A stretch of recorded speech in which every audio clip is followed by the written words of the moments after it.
वसुधैव कुटुंबकम, तब यह हिंदू धर्म अपने पहले से भी कहीं अधिक प्रभावी और प्रकाशित अवस्था के अंदर दुनिया के समक्ष एक भारी विस्फोट करेगा। ये गांधी जी के शब्द हैं। गांधी जी ने कहा, अगर वो लड़के तुम्हें छेड़ते हैं और तुम्हारे पास उस समय छुरी है, तो तुम छुरी से उन लड़कों को मार दो।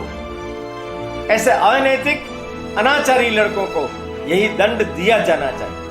इसलिए भारतवर्ष ने आज तक कभी किसी दूसरे देशों पर आक्रमण नहीं किया है, बल्कि अपनी सांस्कृतिक विरासत को दूसरे देशों में ले जा करके उन लोगों के जीवन में एक मनुष्यता का, दिव्यत्व का उत्थान भरने के लिए प्रयास किया। भारतवर्ष के अंदर स्वाधीनता संग्राम के दौरान जिस व्यक्ति का नीचे तक के लोगों पर इतना व्यापक प्रभाव पड़ा, हजारों लाखों लोग उनकी एक आवाज पर खड़े हो जाते, वो व्यक्ति है महात्मा गांधी। पर नाथूराम गोडसे ने सोचा अखबार में छपेगा, परंतु विडंबना यह है कि जब खोसला जज पहले दिन की कार्रवाई के बाद में लौटे अपने घर, इनको जेल कोठरी में डाल दिया गया, तो पीछे पुलिस ने पत्रकारों के ऊपर हमला करके उनकी सारी सामग्री छीन ली गई। एक भी शब्द नाथूराम गोडसे ने 7 दिन में जो बोला वो किसी भी अखबार में नहीं छपा। गांधी जी कहते थे मेरी लाश पर भारत का विभाजन, और वो रोक नहीं पाया।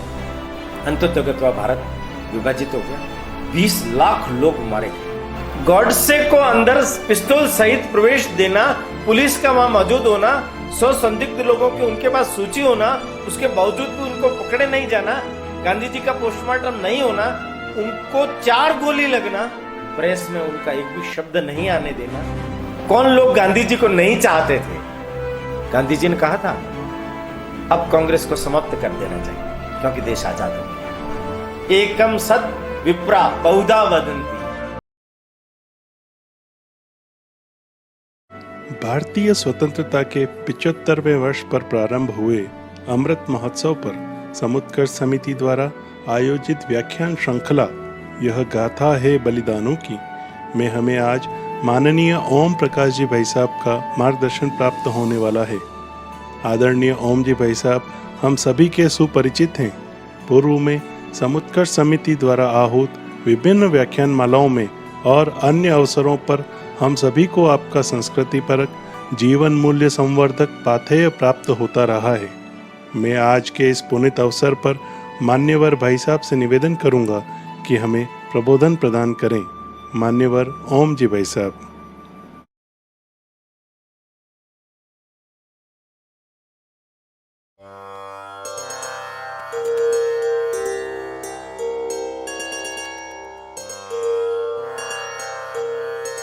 हिंदू भूमे सुरक्षार्थ केशवेन विनिर्मितम् यं संघपोषितं येन गुरुं तं प्रणमाम्यहम्।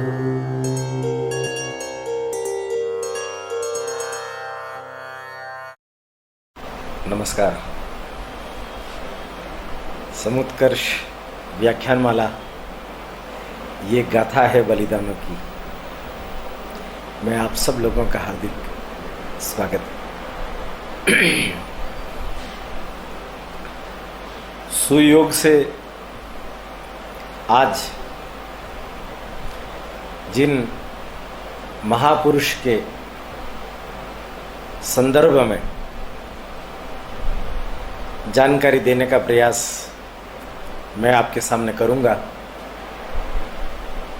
उनके बारे में हम सब लोग बहुत ही अधिक अच्छी तरह से जानते हैं। भारत माता के सच्चे सपूत, प्रातः स्मरणीय पूज्य मोहनदास करमचंद गांधी यानी महात्मा गांधी। मेरे ख्याल से भारतवर्ष के अंदर महात्मा गांधी का नाम ये अधिक व्यापक है। और महात्मा गांधी के जीवन, उनके सिद्धांत, उनका व्यवहार, उनके विचार, इन सब को भारतवर्ष ने बहुत करीबी से देखा है और उसको अपने जीवन में भी स्थान दिया है।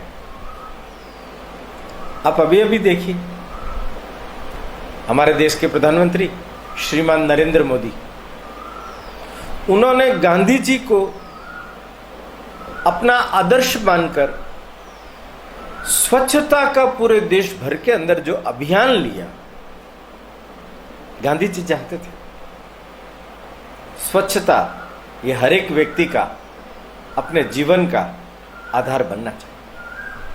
वो खुद अपने कपड़े धोते थे, दूसरों को प्रेरणा देते थे, अपने शौचालय तक खुद धोने की प्रवृत्ति उन्होंने पैदा की। इंग्लैंड से मीराबेन जो आई, जिसको मीराबेन नाम दिया महात्मा जी ने, उसको सबसे पहले शौचालय ही धुलवाया। वो लिखती है, एक बार तो मैं अटक गई, किंतु बाद में मैंने मन लगा करके उस काम को पूरा किया। 9 वर्ष तक वो महात्मा गांधी के साथ उनकी संपूर्ण सेवा भावी गतिविधियों का आदर्श अपने जीवन में उतार कर रही। महात्मा गांधी जब भारत के अंदर दक्षिण अफ्रीका से लौट करके आए थे तो शांति निकेतन चले गए थे। तो शांति निकेतन में रविंद्रनाथ टैगोर के वहां जो व्यवस्था थी, वहां स्वच्छता, कपड़े धोना, शौचालय साफ करना, ये सब कर्मचारी और नौकरों के भरोसे था।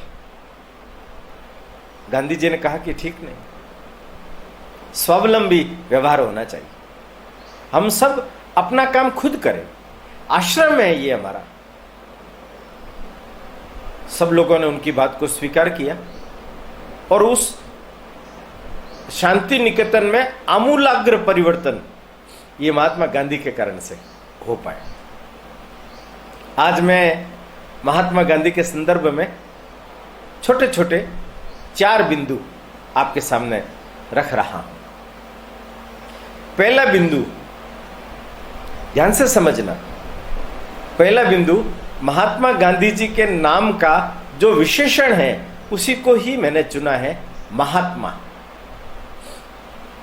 महात्मा का ये जो दर्जा उनको दिया गया, महात्मा के रूप में भारतवर्ष ने उसको अपने सिर माथे बिठाया गया, वो कैसे, किस तरीके से, किन कारणों से। दूसरा, उनकी जीवन यात्रा कैसी रही। तीसरा, उनका अंतिम कालखंड जब उनकी हत्या कर दी गई, हे राम। और अंतिम चौथा बिंदु, महात्मा गांधी जी का जीवन दर्शन। इन 4 बिंदुओं पर मैं संक्षिप्त में आपके सामने चर्चा करने जा रहा हूं। महात्मा, आप देखिए 1922 में इन्होंने निर्णय किया, भारत की गरीब जनता के पास पहनने के लिए कपड़ा तक भी नहीं। चंपारण के आंदोलन में जब वो गए, वहां की गरीबी देखी, वहां महिलाएं क्यों नहीं आती, कस्तूरबा साथ थी, तो जाकर के उनसे चर्चा की तो कहा कि हमारे पास तो एक ही साड़ी है, घर में ही एक साड़ी है। इतनी गरीबी, पहनने के लिए कपड़े नहीं। सुझाव तो दिया उन्होंने, खादी खुद कातो, सूत खुद कातो और खादी के कपड़े पहनो, मोटे कपड़े पहनो, मोटा अन्न खाओ, पर कठिन बहुत था। गरीबी इतनी थी कि सूत लाना, खादी बनाना, कपड़े बनाना, यह भी बड़ा भारी कठिन काम था। महात्मा जी ने निर्णय किया, केवल एक लंगोटी धारण करके रहूंगा मैं। एक वस्त्र, नीचे धोती, ऊपर वही डाल दी। एक संत की, एक महात्मा की छवि उनकी बन गई। लोगों के सुख और दुख में वो समरस हो गए। भारतवर्ष में इतना व्यापक प्रभाव किसी भी व्यक्ति का उस कालखंड के दौरान नहीं हुआ। बहुत लोग थे जिन्होंने अपने अपने प्रयासों के द्वारा, अपने अपने मार्गों के द्वारा भारत माता को गुलामी की बेड़ियों से मुक्त कराने का प्रयास किया, पर महात्मा गांधी ने लोगों के मन में सच्ची देशभक्ति पैदा करने का जो प्रयास किया, लोग सिर कटा देने के लिए तैयार, लोग अनशन करने के लिए तैयार, लोग सत्याग्रह करने के लिए तैयार। कारण आदर्श। जब सामने आदर्श दिखाई देता है श्रेष्ठतम, तो लोग उसका अनुकरण करते हैं। महात्मा गांधी सादा भोजन करते थे, नीम की पत्ती की चटनी, सामान्य सूखी हुई रोटियां। एक आदमी आया था उनके आश्रम साबरमती, और आकर के उसने कहा मैं आपकी कुछ सेवा करना चाहता हूं, देश सेवा करना चाहता हूं। वो अंग्रेजी पढ़ा लिखा व्यक्ति था। उसने सोचा यंग इंडिया जो अखबार इनका निकलता है उसमें मुझे लिखने के लिए बता देंगे ये गांधी जी। तो गांधी जी ने कहा कि ठीक है। वो गेहूं बीन रहे थे उस समय, आओ थोड़ा सहयोग करो, गेहूं बीनो तुम। काफी देर तक गेहूं बीनते रहे। उसने कहा मैं चलूंगा, मेरा भोजन का समय हो रहा है। भोजन अपने यहाँ तैयार है, आइए बन गया है, अपन भोजन करते हैं। उनका जो भोजन था बड़ी कठिनाई से उसके गले से नीचे उतरा और वो व्यक्ति भाग छूटा। जाते जाते गांधी जी ने उसको कहा, भैया देश सेवा बड़ी बातों से नहीं होती, देश सेवा के लिए इतनी छोटी छोटी बातों पर ध्यान देना पड़ता है, अपने आप को तपाना पड़ता है, खपाना पड़ता है। ये स्वयं गांधी जी का अपना जीवन था। ये स्वयं गांधी जी का अपना जीवन था। पर कभी कभी हम सब लोग देखते हैं तो गांधी जी के जीवन में उन्होंने अनेक बार अनशन की, 21 दिन भूखे रहे, पेचिश हो गई, कई प्रकार के रोग हो गए, खड़े नहीं हो पा रहे, कमजोरी भयंकर आ गई है, बुखार 104, 5, 6 डिग्री तक हो रहा है। इसके बावजूद भी उन्होंने अपनी गतिविधियों को बंद नहीं किया।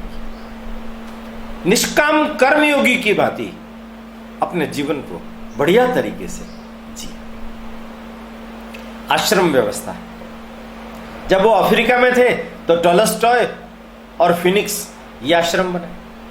जब भारत में आए तो पहले सत्याग्रह, फिर साबरमती और उसके बाद में सेवाग्राम, ये आश्रम बनाए। आश्रम में ही रहे वो, आश्रम से ही उन्होंने अपने विचारों को देश के समक्ष रखा। भारत माता के सतपुत्रों के मन में यह भाव बिठाने का उन्होंने प्रयास किया, हम सब लोग भारत माता की संतानें हैं, भाई बहन हैं, एक दूसरे के साथ मिलजुल करके इस भारत माता को स्वतंत्र कराने के लिए प्रयत्न हमें करना पड़ेगा। साधारण से लोगों में असाधारणत्व भर दिया, मिट्टी को सोना बना दिया। इतना बड़ा काम उसने किया। क्यों?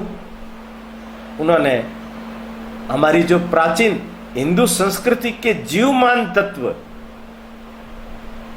सन्यासी व्यवस्था, आश्रम व्यवस्था, ऋषि व्यवस्था, अपने स्वयं के लिए नहीं, लोगों की भलाई के लिए, देशोपकार के लिए, देश की समस्याओं के निराकरण के लिए हमें प्रयत्न करना है, अपना जीवन समर्पित करना है।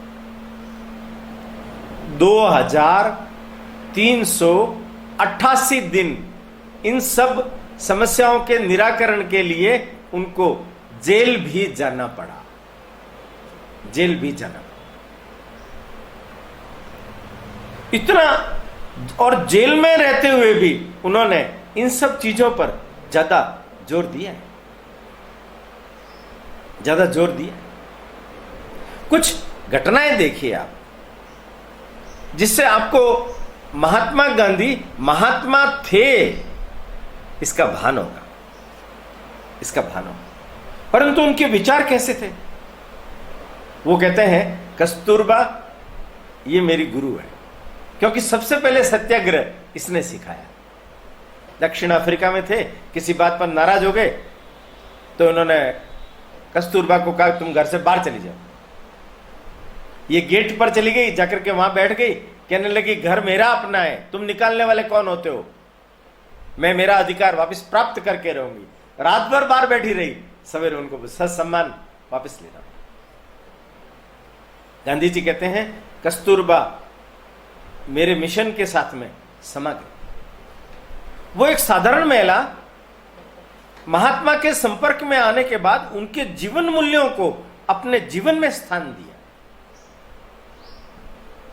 अपने जीवन में स्थान दिया। सत्याग्रह की पहली गुरु, उनके हर काम में अग्रणी रह करके भूमिका निभाई, हर जगह उनकी सारी व्यवस्थाओं की कमान संभालने वाली। और यही नहीं, उनके द्वारा चलाए गए जितने सारे आंदोलन है, उन आंदोलनों में गांव गांव का दौरा, घर घर का दौरा, लोगों को प्रेरणा देना, महिलाओं में प्रेरणा देना, ये काम भी कस्तूरबा ने। आप लोगों को भी शायद लगेगा कि गांधी जी तो अहिंसा को मानने वाले व्यक्ति, और अहिंसा और खादी को, अपने जीवन मूल्यों को, जीवन दर्शन को उन्होंने यहां तक आग्रही बना दिया कि देश की आजादी भले एक बार पीछे रह जाए, पर इन मूल्यों को मैं अपने जीवन में निभाऊंगा। ऐसी कट्टरता उन्होंने अपने जीवन के अंदर पैदा कर दी। एक बार एक लड़कियों का ग्रुप उनके आश्रम में है, किशोरी भाई बाहर बैठे थे।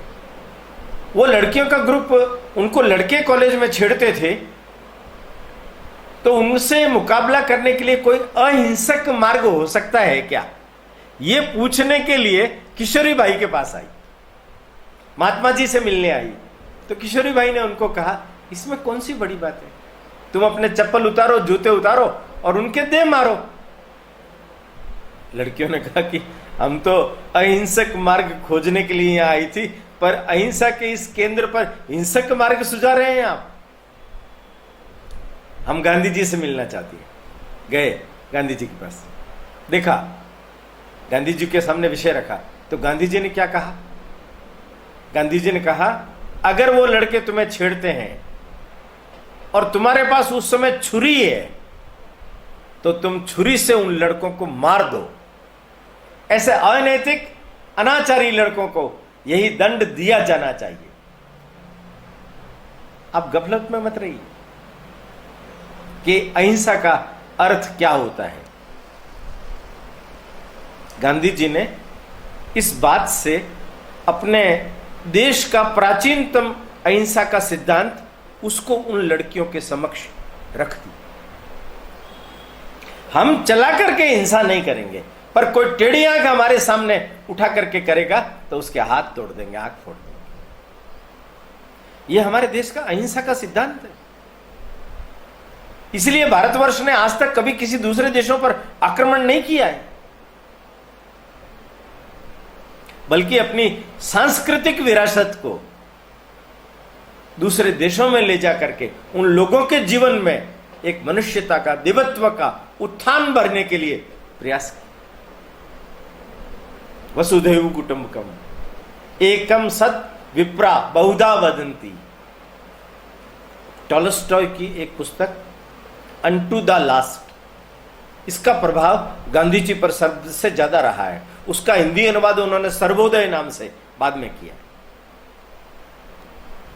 दूसरों की भलाई करो, उसका मूल सिद्धांत यही है। दूसरों की भलाई के लिए अपने जीवन को लगा दो, समर्पित कर दो, परमार्थ के लिए जियो।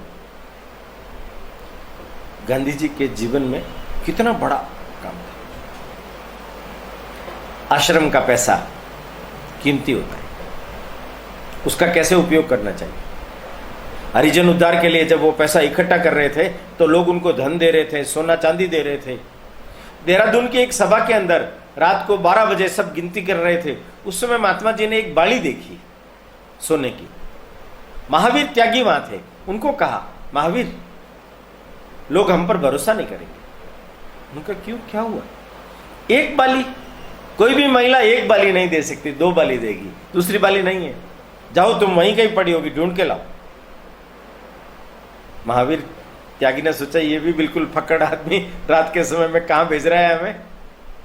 गए, वो ढूंढा उन्होंने, सुयोग था, बाली मिल गई, 250 रुपए और मिले, कुछ और आभूषण मिले, लेकर के आए। तो गांधी जी ने कहा जनता का हमारे ऊपर कितना विश्वास है, हम लोग भरोसे के हैं, उनका भरोसा टूटना नहीं चाहिए। पाई पाई का पूरा सदुपयोग हरिजनों उद्धार के कार्य के लिए किया जाना चाहिए। वो जब सेवाग्राम आश्रम में थे तो उनका पोता कांति वो घबरा गया था, वो सहन नहीं कर पाया। एक दिन उसने कह दिया मैं यहां से मुंबई जाऊंगा, वहीं पढ़ूंगा और अपने खुद के पैरों पर खड़ा होऊंगा।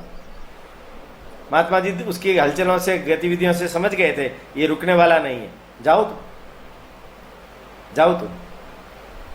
तो मेरे को वहां मुंबई जाने के लिए पैसे चाहिए ना, उनका आश्रम से तुम्हें फूटी कोड़ी नहीं मिल सकती, ये आश्रम का पैसा है, इस पर मेरा अधिकार नहीं है, मैं तुम्हें कुछ नहीं दे सकता, जैसे बने तुम जाओ। अंततो गत्वा गांधी जी के अनन्यतम सहयोगी महादेव देसाई भारत में आने के बाद वो उनके परछाई बन गए थे और उनसे पहले उनका स्वर्गवास। वो महादेव देसाई बहुत बड़े व्यक्ति थे, 6-7 भाषाओं के ज्ञाता थे। गांधी जी के सारे कामों में उनका एक प्रकार से रीढ़ की हड्डी जैसा योगदान था। वो और उनकी पत्नी दुर्गा बहन समर्पित थे, पूरी तरह से समर्पित।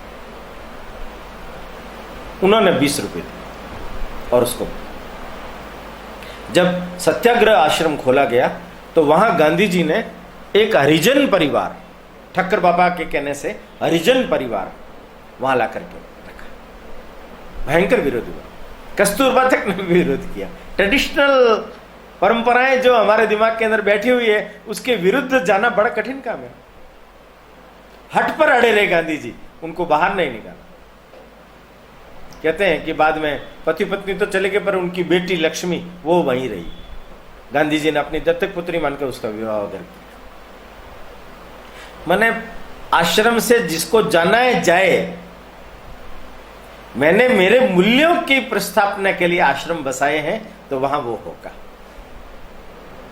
कितने बड़े बड़े लोग उनसे, उनकी सादगी से प्रभावित थे। दीनबंधु एंड्रयूज अफ्रीका गए, गांधी जी से मिले, खूब प्रभावित हुए। फिर एक चर्च में गए थे तो वो उनको मिलने के लिए वापस चर्च में जब जाने लगे तो उनको रोक दिया गया, आप चर्च में नहीं जा सकते क्योंकि आप काले हो, हिंदू हो। रंग भेद दक्षिण अफ्रीका में उन दिनों परवान पर, उससे व्यापक हिंसा होती थी। सीएफ एंड्रयूज जब वापस आए तो बातचीत चली, आप कहां चले गए थे? कि मैं आपको ढूंढने के लिए गया था वहां चर्च में। तो आप अंदर आते हैं ना, कि मुझे आने नहीं दिया गया। तो अंदर आज मैं व्याख्यान दे रहा था और उस व्याख्यान का विषय था महात्मा गांधी। दीनबंधु कहते हैं जिस व्यक्ति के ऊपर व्याख्यान दिया जा रहा है उसी व्यक्ति को ही चर्च में प्रवेश नहीं करने दिया जा रहा और वो निष्प्रियता से लौट जाते।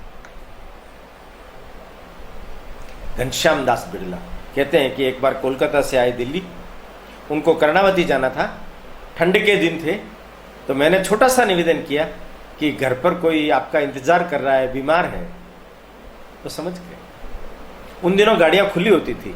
सवेरे के समय दिल्ली की कड़ाके की ठंड के बीच में उन्होंने उस बीमार से मिलना तय किया। मिलकर के वापस आकर के कर्णावती की गाड़ी पर अपने स्वयं के शरीर के स्वास्थ्य के बारे में वो ज्यादा चिंतित नहीं रहते थे, उस पर अवलंबित रहते थे। जो होना है होगा, मुझे मेरा कर्म करना, मुझे मेरा कर्म करना। काका कालेलकर कांग्रेस के बड़े नेता थे।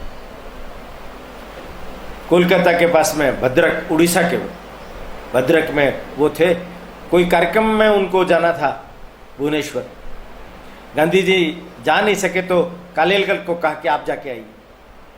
दूसरे दिन भी वो वहीं मिले तो उनका गए नहीं आप, कि वहां से कोई गाड़ी नहीं आई। गांधी जी ने कहा ऐसे कोई काम होता है? गाड़ी नहीं आई, तुम गाड़ी के भरोसे, साधनों के भरोसे बैठे हो, पैदल जाओ। साधनों के भरोसे काम नहीं होता है, काम करना है, हर हालत में काम होना चाहिए। इस दृष्टि से अगर आप आगे बढ़ेंगे तो काम होगा। दातुन कर रहे थे नीम का, तो करते करते करते दातुन जब हो गया तो कालेलकर को कहा कि इसको ऐसा करना, ये जो जहां जहां कर लिया गया है उसको काट करके इस डाली को रख देना, कल फिर काम आ जाएगी। जब तक ये सूखेगी नहीं तब तक काम आते रहेगी। काका कालेलकर हंसकर कहने लगे कि महात्मा जी, इस पूरे परिसर के अंदर तो खूब सारे नीम है, रोज नित नई डाली से अपन नया ताजा नीम ले सकते हैं। उन्होंने कहा वो हमारे लिए नहीं, जब तक ये डंडी सूख नहीं जाती तब तक इसका ही उपयोग करना, अपव्यय नहीं होने देना चाहिए, अपव्यय नहीं होने देना चाहिए। देखिए आप कितनी छोटी छोटी बातों पर ये व्यक्ति ध्यान दे रहा है। कपड़े नहीं पहनते थे तो एक छोटा सा बच्चा मिला एक जगह, तो बच्चे ने कहा कि आपके पास कुर्ता नहीं है, मैं मम्मी से कह के आपके लिए सिलवा दूंगा। उन्होंने कहा एक से काम नहीं चलेगा, तो मैं मम्मी को कह दूंगा 2 सिल देगी। अरे बेटा, मेरे 40 करोड़ भाई बहन हैं, तुम्हारी मम्मी इतने लोगों के लिए कुर्ते सिल के देगी क्या? 40 करोड़ ये मेरे भाई बहन हैं, भारत माता की संतान है। इनकी चिंता करना, इनके जीवन में उत्थान लाना, इनके जीवन मूल्यों में, इनकी नैतिकता में, इनके आचरण में, इनके चरित्र में परिष्कार करना, ये काम है, ये काम है मेरा। देखिए मैंने शब्द प्रयोग किया महात्मा, और महात्मा गांधी को महात्मा कहा क्यों गया? उनकी जीवन शैली को देखिए। वो अफ्रीका में थे, एक मुसलमान बटलर नाम का व्यक्ति आया और कहने लगा कि मुझे अंग्रेजी नहीं आती, मुझे थोड़ी बहुत अंग्रेजी अगर आ जाए तो मेरी तनख्वाह बढ़ सकती है, मुझे पैसा मिल सकता है। तो गांधी जी ने कहा ठीक है, मैं सिखा दूंगा तुम्हें अंग्रेजी। अरे बाप, आप अंग्रेजी कहाँ सिखाओगे? मैं कितना दूर रहता हूं, मैं ऑफिस से छूट करके फिर आपके पास आऊं, फिर मैं वापस घर जाऊं, इतना मेरे पास समय नहीं है। ठीक है, तुम्हें आने की जरूरत नहीं है, मैं आऊं। गांधी जी अपने आश्रम से 7 किलोमीटर दूर उसके घर जाकर के नित्य प्रतिदिन घंटा भर 8 महीने तक उसको पढ़ाया, उसकी अंग्रेजी की समस्या को दूर किया, उसका प्रमोशन हुआ, उसको पैसा अच्छा मिल गया। इन्होंने कुछ नहीं लिया, निस्वार्थ।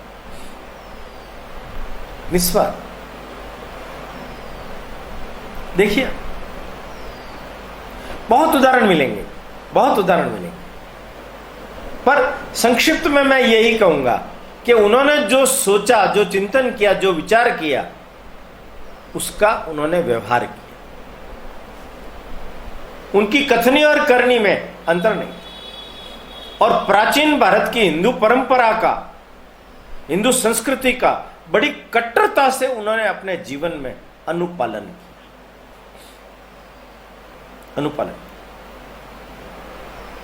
वो राम राज्य चाहते थे भारत में, वो हिंद स्वराज चाहते थे भारत में, वो ग्राम स्वराज चाहते थे भारत में। ये उनका जीवन दर्शन था,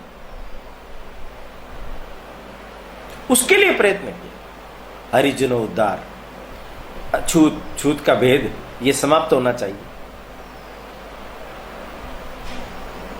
ग्रामीण भारत के अंदर खादी का, स्वदेशी का, स्वराज का बोलबाला होना चाहिए। कुल मिलाकर के महत्व की बात यह है कि उनकी जीवन में सरलता इतनी व्यापक थी। एक इंग्लैंड की पत्रकार मिलने के लिए आई थी, फिरोजा बारिसस। गांधी जी लाहौर जा रहे थे, वो रेलवे स्टेशन पर उनको ढूंढ रही थी। तृतीय क्लास में वो यात्रा करते हैं तो तृतीय क्लास का डिब्बा ढूंढी, सेकंड में गई, फर्स्ट क्लास में गई तो एक आदमी मिल गया। उन्होंने कहा कि आप, टीटी ने सिग्नल दे दिया था, उनको रोका, आप कि मेरे पास तो तृतीय श्रेणी का टिकट है, मैं तो वापस जा रही हूँ, मैं किसी व्यक्ति को ढूंढने आई हूँ।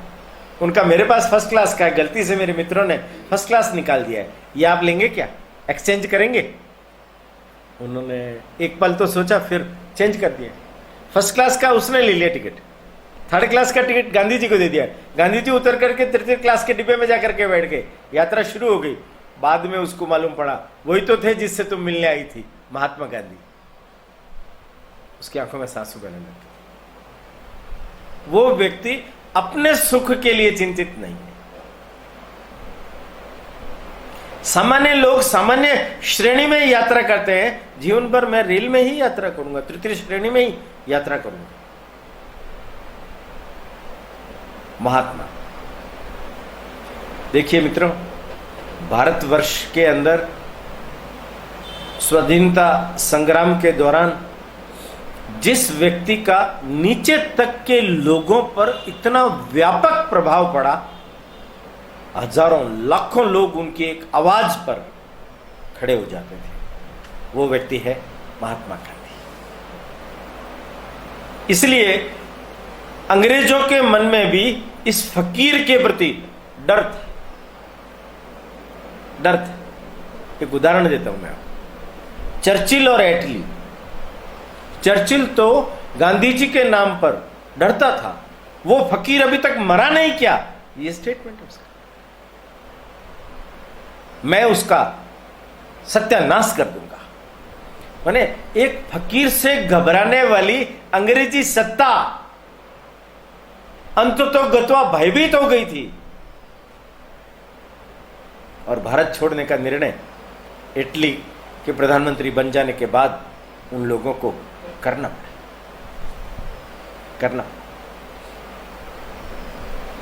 दूसरा बिंदु, गांधी जी की जीवन यात्रा। गांधी जी का जन्म पोरबंदर में हुआ, सुदामा नगरी पोरबंदर, वहां हुआ।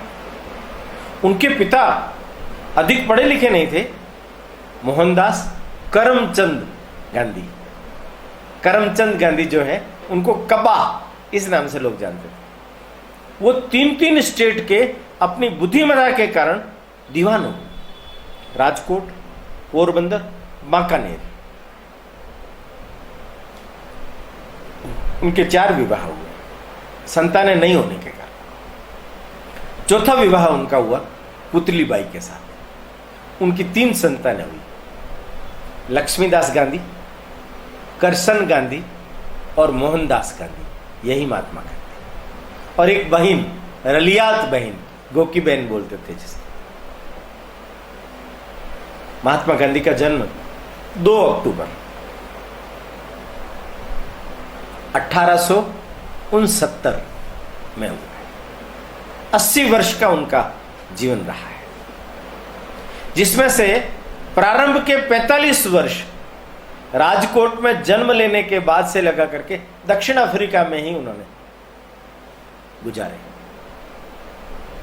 और शेष 35 वर्ष उन्होंने भारत की स्वतंत्रता की लड़ाई में अपने जीवन को लगा दिया। हम सब लोग अगर उनकी आत्मकथा पढ़ेंगे, सत्य के प्रयोग मेरी आत्मकथा, आपको अनेक जानकारी मिल जाएगी। बचपन में कई दुर्व्यसनों में लग गए थे, चोरी करना, मांस खाना, सिगरेट पीना, आत्मग्लानि भी। सत्यवादी राजा हरिश्चंद्र का श्रवण कुमार का नाटक देखने के बाद उनके जीवन में आमूलाग्र परिवर्तन आया।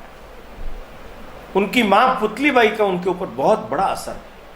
उन्होंने स्नेह से, प्रेम से मोहनदास की पूरी चिंता की। उनके घर में एक दाई थी, रंभा, उसके प्रति उनको बहुत प्रेम। रंभा उनकी बहुत संभाल करती थी। ये जो राम नाम का महामंत्र है, उसकी गुरु रंभा है। उन्होंने उसे दी। कमजोर थे पढ़ने में, होशियार नहीं, जैसे तैसे करके राजकोट में जाके मैट्रिक की। इनके परिवार के एक पारिवारिक मित्र थे, माने कबा के मित्र थे, भावजी भाई दबे, उन्होंने कहा कि इसको वकालत करने के लिए भेजिए आप, बैरिस्ट्री की पढ़ाई के लिए। 1883 में छोटी सी उम्र में कस्तूरबा के साथ में इनका विवाह भी कर दिया। अब विवाह के बाद में वहां जाना है। 86 में तो पिता की मृत्यु हो गई, घर की स्थिति बिगड़ गई। कस्तूरबा ने अपने गहने दिए, उनमें से भी बेच करके पूरा पैसा नहीं हुआ, कुछ पैसा उधार लेकर के इंग्लैंड बैरिस्ट्री की पढ़ाई करने के लिए गए। तो मां जाने नहीं देवे कि बिगड़ जाएगा छोरा। तो एक जैन साधु थे वेयर जी, उनको बुलाया, उन्होंने उनसे 3 प्रतिज्ञाएं करवाई। मांस नहीं खाऊंगा, मदिरा नहीं पीऊंगा, पर स्त्री गमन नहीं करूंगा। तब जाकर के मां ने अनुमति दी। 3 साल वहां कठिनाई में कसरत करते हुए, अपने शरीर को बनाते हुए, गीता का अध्ययन करते हुए बैरिस्ट्री की पढ़ाई तो उन्होंने पूरी कर ली। और 1888 से 1891 तक बैरिस्ट्री की पढ़ाई करके भारत आ गए। मालूम, लक्ष्मीदास बड़े भाई लेने आए थे, रास्ते में पूछा उसने, मां कैसी है? लक्ष्मीदास ने निश्वास छोड़ दी, आंसू ढुलक पड़े, मां तो नहीं रही। मुझे सूचना, तुम्हारी पढ़ाई खराब ना हो इसलिए हमने तुम्हें सूचना दी। मां और पिताजी चले गए। बड़े भाई लक्ष्मीदास, चाचा तुलसीदास, वो संभाल कर वकालत करने की कोशिश की, नहीं चली। किसी ने सुझाव दिया मुंबई चले जाओ, चले गए वहां, बोल ही नहीं पाते, एकदम जहकू प्रवृत्ति होती है, ऐसी थी। जज तक मजाक उड़ाते थे। वापिस आ गए राजा। यहां एक टर्निंग पॉइंट उनके जीवन में आता है। उनके पिताजी के एक मित्र थे अब्दुल्ला सेठ, उनका वहां के एक तैयब सेठ से झगड़ा हो गया था। प्रीटोरिया में उसका मुकदमा चल रहा था, दक्षिण अफ्रीका में। तो अब्दुल्ला का समाचार आया कि मैं इनको खूब पैसा दूंगा अगर ये मेरा केस लड़ने के लिए वहां आ जाए। 1894 दक्षिण अफ्रीका चले। दक्षिण अफ्रीका में 21 वर्ष रहे, 21 वर्ष। 1 साल के लिए बीच में भारत आए। उस समय पूरा भारत घूमे, कांग्रेस के लोगों से मिले, देश की परिस्थितियों को समझाए, फिर योग बन गया इसलिए वापस चले गए। पर दक्षिण अफ्रीका में रह करके उस व्यक्ति ने वहां जो सत्याग्रह के माध्यम से विजय प्राप्त की है वो सुनिए आप। रंग भेद, निग्रो लोगों को जानवर से भी बदतर मानते हैं अंग्रेज। अपनी कॉलोनियों में, सिनेमाघर में, अपने स्थानों पर घुसने नहीं देते उनको। आज भी हम देखते हैं पूरे विश्व भर में गोरे और काले का भेद, रंग भेद, कितनी व्यापक पैमाने पर यह समस्या फैली हुई। गांधी जी ने उसके खिलाफ वहां लड़ाई लड़ी, वो खुद भी शिकार हुए। रेल में से उनको उतार करके फेंक दिया, सामान फेंक दिया, ठंड में ठिठुरते हुए रात्रि स्टेशन पर निकाले। घोड़ा गाड़ी में बैठ करके जब वापस आ रहे थे तो पीछे अंग्रेजों ने बैठने नहीं दिया, तो कोचवान के पास जाकर के बैठ गए। एक अंग्रेज को सिगरेट पीने की इच्छा हुई तो उसको हटा दिया, तो कोचवान के नीचे लटकने वाला पायदान उस पर बैठे रहे। इतने पर भी अंग्रेज नहीं माने। एक अंग्रेज ने उनको बुरी तरह से मुक्कों से मारा। उनको जैसे तैसे करके अब्दुल्ला सेठ लेकर के आए, एक घर में उनको रखा, घर को घेर लिया लोगों ने, वहां से बड़ी मुश्किल से निकाल करके डरबन लेकर के। यहां से कथा शुरू होती है रंग भेद के खिलाफ। अंग्रेजों ने वहां बहुत कानून बना रखे थे हिंदुओं के खिलाफ। जितने भारतीय लोग जाते थे उनके ऊपर पंजीकरण ईसाइयों की तरह विवाह का करवाओ, नहीं तो तुम्हारा विवाह रद्द माना जाएगा। तुम पत्नी बच्चों को रखेल की तरह रखोगे, बाहर भागो, यहां से ले जाओ। होली जलाई बड़ी, 3-4 हजार लोगों ने अपने पंजीकरण जला दिए। स्टम्स करके उस समय का वहां का वो शासक था अंग्रेज, झुकना पड़ा उसको और वो काला कानून वापस लेना पड़ा। ये गिरमिटिया जो खान मजदूर जाते थे दक्षिण भारत से, जुल्लू जो वहां के लोग थे, ये हीरे की खदानों पर काम करते थे, उनको अत्याचार से पीड़ित करना अंग्रेजों का बड़ा भारी काम था। उनकी जमीनें हड़प लेना, उनको फायदा नहीं देना, उनके लिए आंदोलन चलाया इन्होंने। सत्याग्रह किया, 2-2, 3-3 बार जेल में गए, जीत गए। पूरे विश्व भर के अंदर गांधी जी का नाम हो गया। इस बीच इंग्लैंड भी जाके आए, वहां सरोजनी नायडू, टॉलस्टॉय वगैरह उन सबसे भी मिले। मैं लौटते समय वहां से जहाज पर हिंदू स्वराज लिखा है। भारत से जुड़े हुए थे। गोपाल कृष्ण गोखले को वो अपना गुरु मानते थे, वो उनसे जुड़े हुए थे। वो चाहते थे कि तुम भारत में आ जाओ, हमारे साथ मिलकर के काम करो। जुलाई 2014 में भारत आ गए, अफ्रीका विदाई। 15 में गोखले जी का स्वर्गवास हुआ। लखनऊ के अधिवेशन में गए थे तो चंपारण से एक राजकुमार शुक्ला आए थे। उन्होंने नील विद्रोह, नील की जो खेती होती है, उस खेती में अंग्रेजों ने उनके ऊपर बड़ा भारी अत्याचार कर रखा। उनके लिए वो वहां गए, चंपारण, बिहार। उस आंदोलन में उन्होंने विजय प्राप्त की। वापस साबरमती आए, जहां उन्होंने अपना एक आश्रम बना लिया था। पहले सत्याग्रह आश्रम अहमदाबाद में बनाया, फिर किसी ने साबरमती के लिए जमीन दे दी थी, तो वहां साबरमती आश्रम बना। वहां उन्होंने अहमदाबाद की कपड़ा मिल के मजदूरों के पक्ष में सत्याग्रह किया। खेड़ा गांव के मजदूरों पर लगान लिए जा रहे थे जबरदस्ती, उनके लिए उन्होंने सत्याग्रह किया। इन तीनों की विजय के कारण से गांधी जी का नाम पूरे भारतवर्ष में, लोग देखने लगे कि ये कौन नया व्यक्ति पैदा हुआ। देश की परिस्थिति बदल रही थी, रोलट एक्ट, जलियांवाला बाग कांड, गांधी जी बड़े क्षुब्ध हो गए थे। उसके लिए भी उन्होंने आंदोलन किए। दुर्दैव से हिंदू मुसलमानों के प्रति एक ही समान भाव होने के कारण, देखिए आप, इसके पीछे एक बड़ी महत्वपूर्ण साइकोलॉजी को समझिए। आज भी भारतवर्ष के अंदर 85% हिंदू, ये जितने भी दूसरे मुसलमान और ईसाई समाज है, उनको सुरक्षित, सुव्यवस्थित अपने धर्म का आचरण अनुपालन करने देने में सहायक सिद्ध है।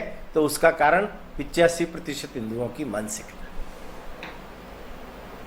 अगर हिंदुओं में सांप्रदायिकता और कट्टरता का भाव पैदा हो जाए तो इनका रहना मुश्किल हो जाए। गांधी जी के मन में भी ये जो मुसलमान हैं, ये भी भारत माता की संतान है, इन्हीं के ही पुत्र हैं, हमारे पूर्वजों के ही पुत्र हैं। यही भाव था। इसके कारण से उनके प्रति वो प्रेम रखते थे। इसलिए उनको खिलाफत आंदोलन में सहयोग किया, ये सोच करके कि हिंदू मुस्लिम एकता होती रहेगी तो देश में उत्थान होगा। उनका सबसे बड़ा पहला आंदोलन असहयोग आंदोलन 21-22 का चालू हुआ, पर वो चोरी चोरा का एक कांड हो गया जिसमें थाने को घेर करके लोगों ने मार दिया, थानेदार को, सिपाहियों को। गांधी जी ने अपना आंदोलन वापस लिया। गांधी जी को जेल में जाना पड़ा, 6 साल तक येरवदा जेल में रहना पड़ा। 29 में लाहौर में गांधी जी के आह्वान पर नेहरू जी ने संपूर्ण स्वराज्य की घोषणा की। संपूर्ण स्वराज्य, कोई विभाजन नहीं। 26 जनवरी को पूरे देश भर में ये मनाया गया उत्सव। 1930 में दूसरा आंदोलन उनका सविनय अवज्ञा आंदोलन, दांडी मार्च के नाम से जो प्रसिद्ध है। 79 स्वयंसेवकों के साथ में 241 मील दूर समुद्र तट पर जाकर के नमक के कानून को तोड़ करके उन्होंने सविनय अवज्ञा, हम सब काम छोड़ते हैं, वकालत नहीं करेंगे, नौकरियां नहीं करेंगे, सविनय। अंग्रेज घबरा गए। 1 लाख से भी ज्यादा लोग जेलों में भर्ती हैं। गांधी जी को गिरफ्तार कर लिया गया। यहां से गांधी जी के मन में एक उच्चाटन पैदा हो गया, राजनीति से मनमोह भंग हो गया। अब वो सेवाग्राम में रह करके वहीं पर सब काम चलाने लगे। जब भारत आए थे तो 18 में उन्होंने यंग इंडिया अंग्रेजी में और नवजीवन गुजराती में 2 अखबार निकालना शुरू किए थे साथ। यंग इंडिया को बदल करके येरवदा जेल में हरिजन नाम से अखबार निकालने लगे। यहां जेल के अंदर रह करके भी हरिजनों उद्धार, उसके लिए उपक्रम किए, खादी ग्रामोद्योग, उसके लिए प्रयत्न किए। माने सामाजिक जीवन में परिवर्तन लाने के लिए प्रयास शुरू थे। पर देश की परिस्थिति निकटतम विकटतम होती जा रही थी। 1942 में गांधी जी क्षुब्ध होकर के 8 अगस्त को मुंबई का अधिवेशन हुआ। नेहरू जी ने प्रस्ताव पढ़ा, पटेल ने उसका समर्थन किया। अंग्रेजों भारत छोड़ो, अब तुम्हारे को यहां नहीं रहने देंगे, हम बहुत अत्याचार तुम्हारे सह लिए हमने। और आंदोलन चल पड़ा। गांधी जी ने 9 अगस्त को जब उनको गिरफ्तार किया जा रहा था तो विक्ट्री का चिन्ह बना करके करो या मरो ये नारा दिया। वो व्यापक पैमाने पर पूरे भारतवर्ष के अंदर सफल। प्रमुख सब नेताओं को अहमदनगर जेल में डाल दिया गया। नेतृत्व विहीन हो जाएगा आंदोलन।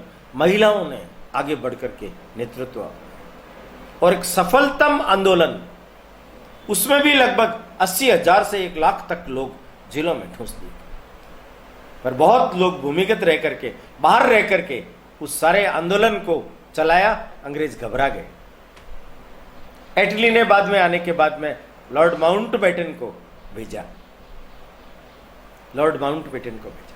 उन्होंने जिन्ना की मुस्लिम लीग और उनका अलग पाकिस्तान की मांग का समर्थन किया और भारत का विभाजन कर दिया। गांधी जी कहते थे मेरी लाश पर भारत का विभाजन होगा, पर वो रोकने। अंततः भारत विभाजित हो गया। 20 लाख लोग मारे गए। हिंदू इधर से जा रहे हैं, मुसलमान उधर से जा रहे हैं, पीने का पानी नहीं, गटर का पानी पी रहे हैं, हैजा हो रहा है, शरणार्थी शिविरों के अंदर लोग बीमार पड़ रहे हैं, कोई व्यवस्था नहीं है। देश में कोहराम मच गया।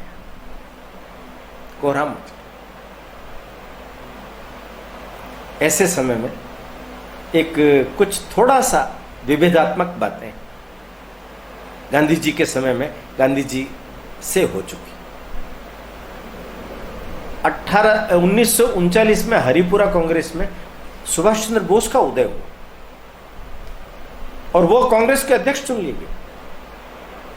दूसरी बार भी मध्य प्रदेश में जब अधिवेशन हुआ तो उसमें भी सुभाष बोस खड़े हुए तो गांधी जी ने पट्टाभी सीतारामैया को अपना कैंडिडेट बनाया, पर वो हार गए। गांधी जी से क्षुब्ध हो गए। उन्होंने सब नेताओं को कह दिया त्याग पत्र देकर के वापस आ जाइए। सुभाष बोस की महानता देखिए, उन्होंने गांधी जी नाराज हो रहे हैं, सबसे त्याग पत्र ले रहे हैं, इसलिए उन्होंने त्याग पत्र दे दिया। बाद में पट्टाभी सीतारामैया अध्यक्ष। मुसलमानों के प्रति न्याय होना चाहिए ऐसा मान करके उनको भी पैसा मिलना चाहिए। 20 करोड़ रुपया उनको केस दे दिया गया था, पर नेहरू जी उसको अगला पैसा इसलिए नहीं दे रहे थे कि जम्मू कश्मीर की समस्या का निराकरण नहीं हुआ। उन्होंने कहा इस दबाव में निराकरण हो जाएगा, जम्मू कश्मीर फिर से भारत में आ जाएगा। पर गांधी जी ने उस समय अनशन कर, मुसलमानों ने डायरेक्ट एक्शन करके हिंदू मुस्लिम झगड़े किए।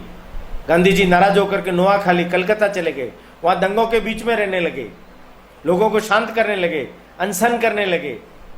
कोई प्रभाव नहीं पड़ रहा था, दंगे बढ़ते जा। पटेल गृह मंत्री थे, उप प्रधानमंत्री थे, उन्होंने सेना को हाथ में लेकर के जगह जगह पर देश भर के अंदर दंगों को अपने नियंत्रण में लिया। जम्मू कश्मीर हरि सिंह जी को मनाया, निजाम को मनाया,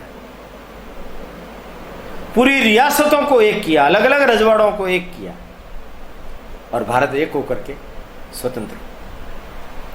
मूल में तो भारत एक ही था। ये जो राष्ट्र है, ये हिंदू राष्ट्र है, ये प्राचीन राष्ट्र है, ये सनातन राष्ट्र है। राष्ट्र के रूप में इसकी सांस्कृतिक अस्मिता ये हमेशा बनी रही, तभी तो ये आर्यव्रत और भारतवर्ष कहलाया।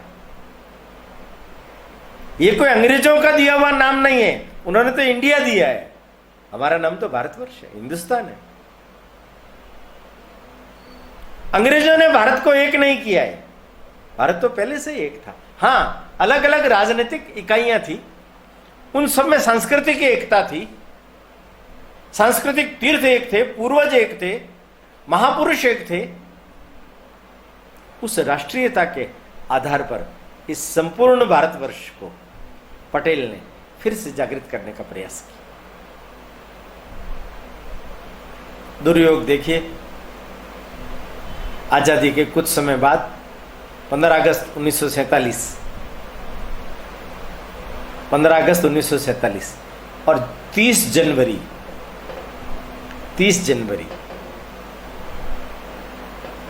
1948 हम सब लोगों ने सुना है महात्मा गांधी जी की गोली मार करके हत्या कर ली।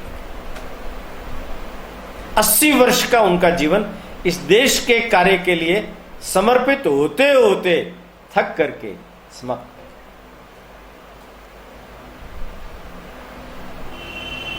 कहते हैं कि गांधी जी के मुंह से अंतिम शब्द निकला था, हे राम, हे राम। अभी मैंने थोड़े समय पहले, कोई एक व्यक्ति है महाराष्ट्र के, उनका नाम है शरद पोंक्षे।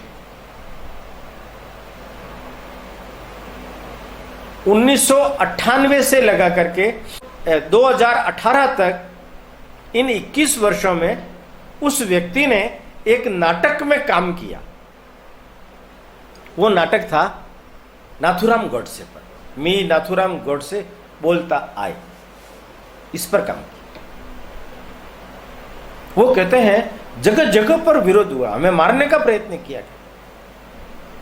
जो कांग्रेस के लोग हैं उन लोगों ने हमें मारने का प्रयास किया।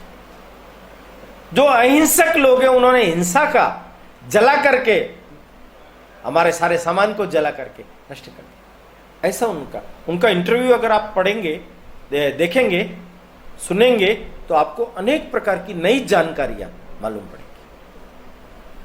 मैंने यहां में एक चीज बताना चाहता हूं कि ये जो नाथुराम गोडसे है, नाना आप्टे, उनको गिरफ्तार किया, रोहतक की जेल, अंबाला की जेल में उनको रखा। 15 नवंबर 1949 को उनको फांसी की सजा दे दी और उन्हें फांसी हो गई। पर इस सारी घटनाक्रम के कारण से पूरे देश भर के अंदर सरकार के द्वारा क्या क्या चीजें हुई है, और ये जो नाथुराम गोडसे ये कौन है, क्या है, इसके बारे में थोड़ी सी एक जानकारी मैं आपको देता हूं। संघ पर भी झूठा मिथ्या आरोप लगा करके रात को 12 बजे आकाशवाणी से नेहरू जी ने संघ पर प्रतिबंध लगा दिया कि नाथुराम गोडसे संघ का आदमी था, इसलिए यह संघ की योजना से हुआ है। पटेल ने सारी शोध के बाद 1.5 साल तक संघ के ऊपर प्रतिबंध रहा और अंतोगत्वा उन्हें बाइज्जत बरी करना पड़ा। संघ का इसमें कोई हाथ नहीं। 80,000 स्वयंसेवकों ने अहिंसक सत्याग्रह किया, जेल में गए। हजारों स्वयंसेवकों के मकान लूट लिए, जला दिए। झूठा, सावरकर जी को कैद कर लिया, झूठा आरोप, कोई हाथ ही नहीं था, बाइज्जत बरी किया। इनके भाई गोपाल गोडसे को आजीवन कारावास दिया। अब यहां 2-3 बातें जो उन्होंने बताई वो मैं आपको बता रहा हूं। शरद पोंक्षे ये कहते हैं कि 608 दिन मुकदमा चला दिल्ली में, लाल किले में। हर बार नाथुराम गोडसे को जब भी पूछा गया तो नाथुराम गोडसे ने कहा महात्मा गांधी महान व्यक्ति थे, उनके जैसा व्यक्ति दूसरा कोई नहीं हुआ है। देश की आजादी में उनका बहुत बड़ा योगदान है। भारतीय संस्कृति के निर्वहन करते हुए, हिंदू संस्कृति के निर्वहन करते हुए ऐसे बड़े संत और महात्मा की तरह जिस व्यक्ति ने अपना जीवन जिया, मैं उस व्यक्ति की हत्या नहीं करना चाहता। वो कहता है महात्मा गांधी इंसान थे, भगवान नहीं, इसलिए इंसान में भी इक्की दुक्की छोटी मोटी गलती हो जाती है। उन्होंने मुस्लिम तुष्टीकरण नामक जो गलती की, 56 करोड़ के लिए उन्होंने अनशन किया और उनको दिलवाए, और बाद में वो गलियारे के लिए भी बात कर रहे थे। पाकिस्तान और बांग्लादेश के बीच में भारत को क्रॉस करते हुए गलियारा मिल जाए उनको, उसके भी वो हिमायती थे। उन्होंने कहा तब मेरे जैसे व्यक्ति के मन में ये भाव उठा कि इस व्यक्ति को अब जिंदा रहने का कोई हक नहीं। उनके मित्रों के साथ महात्मा गांधी के ऊपर आप लोगों ने सुना होगा 20 जनवरी को बम फेंक करके मदन लाल साहा नामक व्यक्ति ने बम फेंका, वो गिरफ्तार हो गए। वो शरद पंक्षे कहते हैं कि मदन लाल के बम गिराने के बाद में पुलिस चौकन्नी हो गई। 100 संदिग्ध लोगों के नाम लिखे। पटेल ने राष्ट्रीय स्वयंसेवक संघ के लोगों को साथ लिया। गांधी जी की सुरक्षा की जिम्मेदारी उनको दी गई। बिड़ला मंदिर में, बिड़ला हाउस में उनके ठहरने की, रहने की व्यवस्था थी। वहां उन्होंने सुरक्षा व्यवस्था की। जिस दिन गांधी जी का स्वर्गवास हुआ,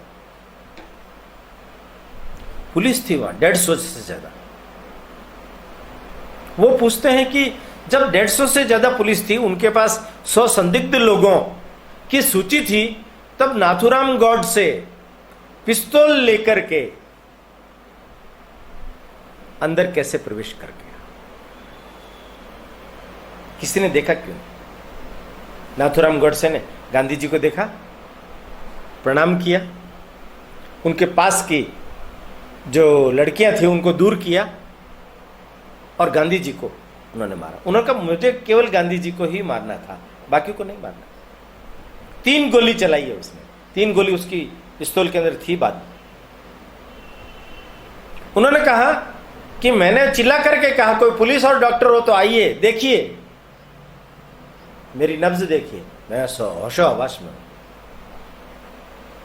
मैं होशो हवास में। ये गांधी जी का वध करना, वो हत्या नहीं बोलते थे, वध करना यह अनिवार्य था, इसलिए मैंने ये काम किया। मैंने गांधी जी की हत्या की है, मैं उनका दोषी हूं, हत्यारा हूं, उसके लिए मुझे जो सजा मिलनी चाहिए दीजिए। 608 दिन में एक बार भी प्रतिकार नहीं किया। खोसला जज थे। फिर उसको जब बचाव के लिए कुछ बोलने के लिए कहा गया तो उसने अपना वकील नहीं किया, उसने खुद ने 7 दिन तक अपनी बात रखी। यहां ध्यान से सुनिए, वो कहते हैं 7 दिन ये जो जज खोसला थे उन्होंने लाउड स्पीकर बाहर लगवाए। बाहर जनता खड़ी है, पत्रकार खड़े हैं। ये नाथुराम गॉडसे जो कुछ भी बोलेगा अपने बचाव में, वो जनता सुनेगी, उसका पक्ष सुना जनता ने। पर नाथुराम गॉडसे ने सोचा अखबार में छपेगा, परंतु विडंबना यह है कि जब खोसला जज पहले दिन की कार्रवाई के बाद में लौटे अपने घर, इनको जेल कोठरी में डाल दिया गया, तो पीछे पुलिस ने पत्रकारों के ऊपर हमला करके उनकी सारी सामग्री छीन ली गई।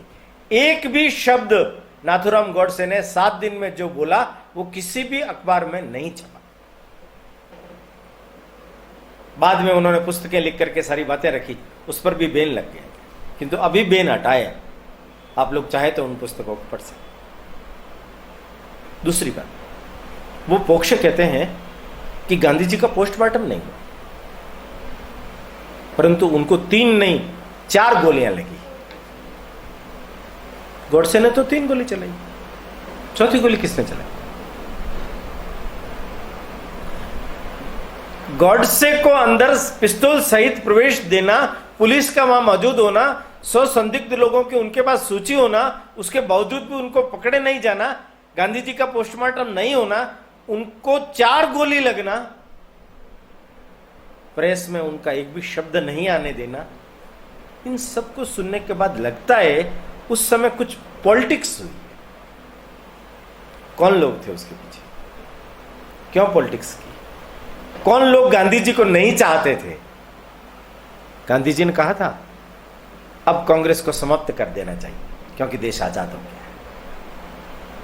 लोगों ने नहीं माना। उस समय कौन लोगों के साथ कैसा कैसा घटनाक्रम हुआ वो मेरा विषय नहीं है, इसलिए मैं आज आपके सामने नहीं बोलने वाला, किंतु दस्तावेज उपलब्ध है, आप पढ़िए, सुनिए, देखिए, आपको मालूम पड़ेगा।